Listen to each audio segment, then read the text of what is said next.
Ladies and gentlemen, boys and girls, thank you for joining me, your host, Toxi Boyo, in today's episode of Things That Should Not Be an Issue, but because of the internet, absolutely are. Now, I'm probably not the first person to cover this, and I'm kind of, a bit late to the party, because this is a 2-day-old article. But, people have been complaining, like, a lot about this very topic that you see in the thumbnail, article here in the title. The PS5 will be backwards compatible with the PS4, but not the 3 or 2 or 1. According to Ubisoft, at least. Sony also said this a long time ago when they were doing their PS5 show before they actually unveiled it. Because they unveiled it, revealed it what the PS5 was going to look like back in June. But before that, there was a show, and I think it was like April or March or something like that. It was shortly after quarantine started. But they said, even in that show, Mark Cerny said it wasn't going to be backwards compatible to the 1, 2, and 3. I don't know why people thought that was going to change.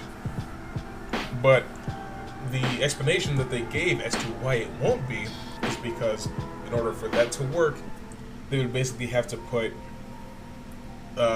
chips in the PS5 from the 1, 2, and 3.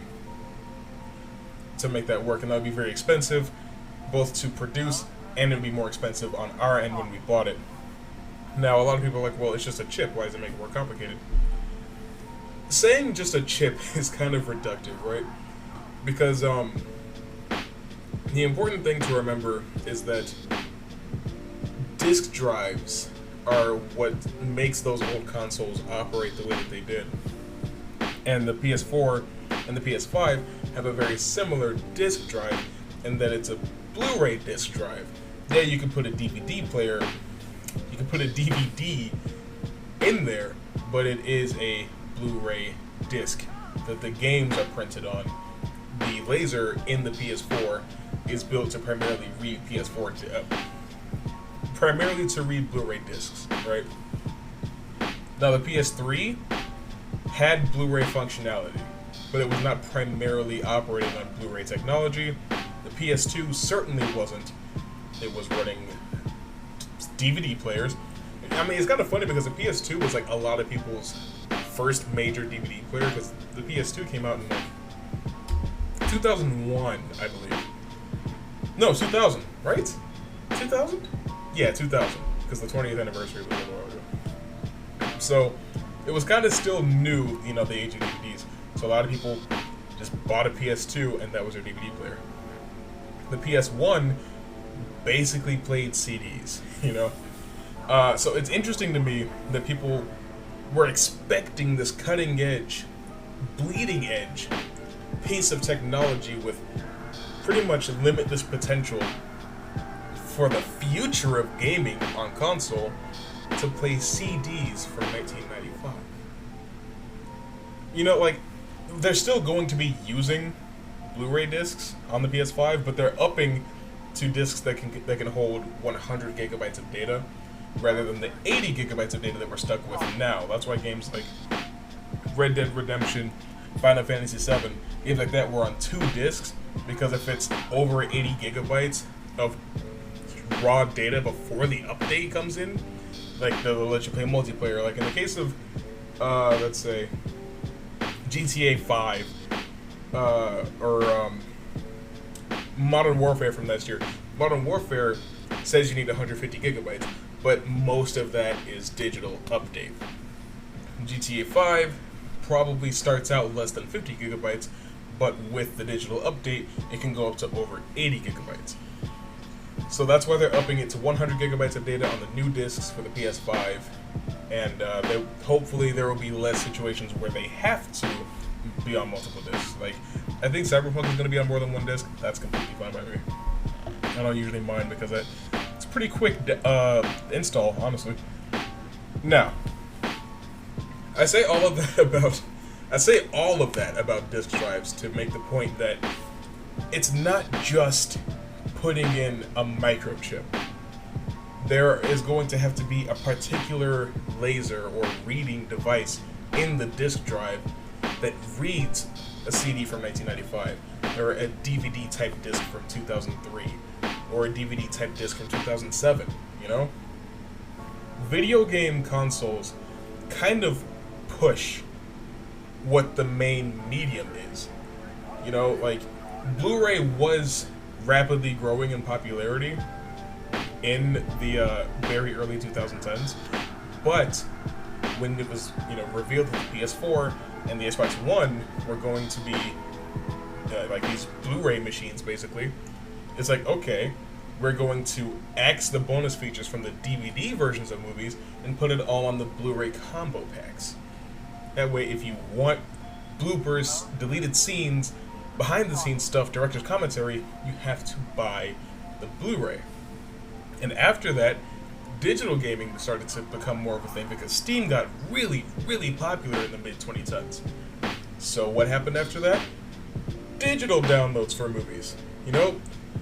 It's probably not a thing that you think about, but video games absolutely kind of steer the entertainment industry, in at least that way. Now, in your mind, you've probably said, well, Toxic, the Xbox One can play games from the Xbox 360 and the original Xbox. What's the deal? That's because, I hate to burst your bubble, Xbox fan, but the actual leap in technology from one generation to the next is not as big on Xbox as it is on PlayStation.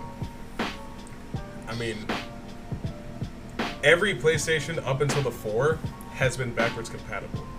Well, the 1 obviously wasn't, but you can play one games on the 2, you can play 2 games on the 3, you can even play 1 games on the 3, because the disc reading technology in the PS3 was mostly the same as for the 2 and for the 1.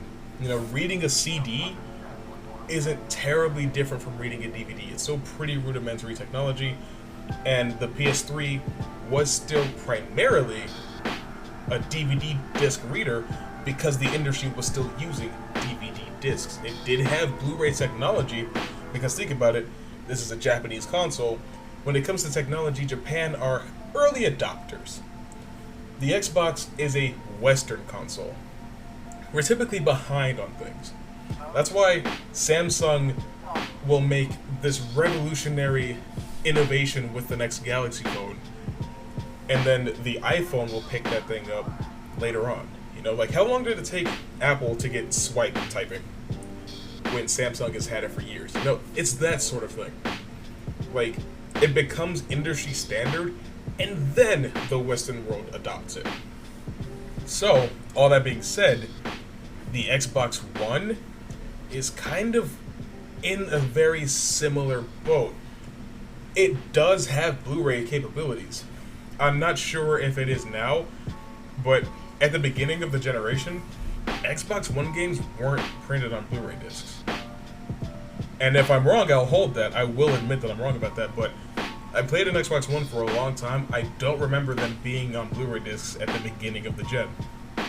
And if that's the case, you want to know what they were? DVD discs. And if that's the same type of technology that they were using since the original Xbox, it's not going to be difficult to make it backwards compatible. In fact, I'm going to pull up some information about the... What happened to my tab? Okay, I'm back. I had to sort some things out. Now, I looked up, can you use discs from the Xbox 360 on the Xbox One? And the first result is update June 15th, 2015. At the annual E3 video game conference, Microsoft announced that the Xbox One will be able to natively play Xbox 360 games, making its newest console backwards compatible with the titles originally created for the Xbox 360. Now, the original article is from November 2013, but as it states here, this is an update from June 2015. Now, take a guess as to what else happened in 2015. The Xbox One S was announced. I don't know if that means a whole lot to you guys, but I think it's interesting to consider that while they were pushing 4K with their next console, at least their next console model, they're like, hey, you can get backwards compatibility. But the fact that this is an update where Microsoft announced that you will be able to play discs on your Xbox One from the 360 means that this was a software update that allowed this. So, let's take a look at what Microsoft themselves have to say about it. Now, if you scroll down here, go to frequently asked questions. How do you use Xbox One backward compatibility? The digital titles that you own and are part of the back compat game catalog will automatically show up in the ready to install section of your Xbox One. For disc-based games that are part of the back compat game catalog, insert the disc and the console will begin downloading the game to your hard drive. After the game is downloaded to your hard drive, users will still need to keep the game disc in the drive to play. Now, what's interesting about that is that A, you have to install the games, and B, it's very clear that this was released as an update. That means that the hardware was equipped to do that in the first place, and all Microsoft needed to do was enable it somehow. You know what I mean? Now, if you look at a list of all the backwards compatible games, it is pretty impressive. Like, I won't pretend that it's not, but at the same time, there's a list, meaning that not every game is backwards compatible, you know? And while that's not a really big deal, it's just interesting to me, you know? Because, like I said, the disk drive models aren't very different from the Xbox to the 360 to the One, and probably to the Series X. That's why you're having all this backwards compatibility. But I want to ask you something. How important is backwards compatibility really? You know, like, if you're taking care of your consoles, you don't really need it. Like, I understand that it's not very convenient to have to plug in your old console to play your old games. You would much rather just be able to get up, pick up a PS2 disc, put it in your PS5, and play you some God of War 2. I understand that. But the industry is moving forward, you know? Like, I've seen people complain that you won't be able to play PS5 games with the DualShock 4, but you can't play PS4 games with the DualShock 4. It's like, well, why can't you use the older hardware on the newer games? Because it's older hardware, you know? It's like complaining that a game that comes out for PC this year doesn't work for Windows XP or Windows Vista, you know what I mean? It's probably going to want you to have either Windows 7, 8, or 10. The industry is consistently moving forward, and we should be okay with that. Now, is it possible that Sony will still try to find a way to rework PS Now so you can play these old games? Probably. I wish that it would be free this time. I don't think PS Now is good enough for you to be expected to pay for it. You know, like, I don't like that about the PS4. I'm not so much of a Sony shill that I'll defend everything they do. But if they find some way to make playing the old games free or more accessible or something like that, that would be fine. But at the same time, I have a PS2. I plan on getting a PS3 for collector's sake, and I'll be able to play every PlayStation game I want to play, you know? If you've been a PlayStation fan for a long time, you probably still have your PlayStations. If you're new, you probably don't care that much about the old games anyway. Like, I get that it's all about convenience sake, but I mean, to be completely honest, I would not want Sony to think backwards so drastically that it hinders their ability to push the industry forward, to push the envelope, to set new industry standards with the PS5. I want the PS5 to be mind-blowing. I want it to let developers just go absolutely apeshit and create whatever they want. I want the PS5 to blow PC gamers' socks off in 5 years. I want the PS5 to go down in history as the greatest home console ever created. I want it to usurp the PS2. But I honestly don't think it can do that if it gets too hung up on the past. I understand that PlayStation has a legacy, but this is just the next step in that legacy. And I honestly don't think that not being able to play old games is a problem. I don't think that that takes points off of the PS5. Can you put your GameCube games in your Nintendo Switch? No, sir. That takes cards. Yeah, you can put your GameCube games in your Wii, but could you put your N64 games in your GameCube?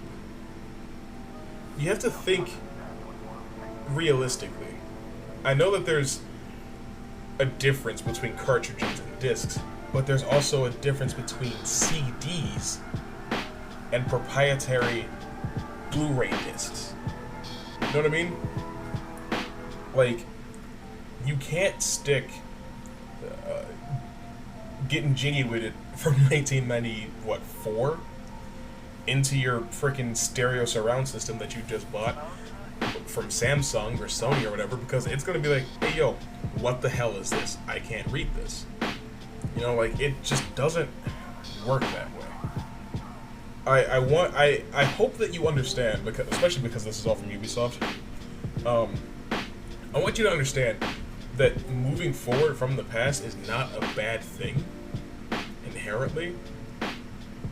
Is the Xbox Series X being backwards compatible pretty cool? Sure. I actually don't know if the Series X is backwards compatible to the 360 and the original Xbox. I know it is to the One, but I'm not sure beyond that. If it is, let me know. If it's not, let me know. But yeah, is that a pretty cool feature if it's there? Absolutely. Backwards compatibility is cool, but it's not a deal breaker. It's not a requirement. And I honestly don't think that it not being there is a bad thing whatsoever. Especially because, let's be honest, a lot of PS3 games kind of sucked, except for like Uncharted 2 and a couple others. But I think that if you kind of just get over it, you'll be okay. Because I mean, the PS4 couldn't even play PS3 games, and then it couldn't play 2 or 1 games. So I'm sure people were upset about that, but the PS4 has sold over 100 million units. So I honestly don't think that hurts Sony very much at all. You know, if you think that a console is lacking in one area, maybe look at some other areas where it might be doing better than its competitor, or where it might be doing just fine, and the thing that you felt like it was missing isn't a big deal at all. That's all I'm really asking you to do. I hope that I made some things more clear in this video, but what do you guys think? Is this really a big deal? Is it worth being upset about? Is it worth hashtag boycott the PS5? Whatever you think, comment below and educate me. As always, if you want more videos from me, click like, subscribe, share this video around, and you'll see what else I got in store for you. See you later.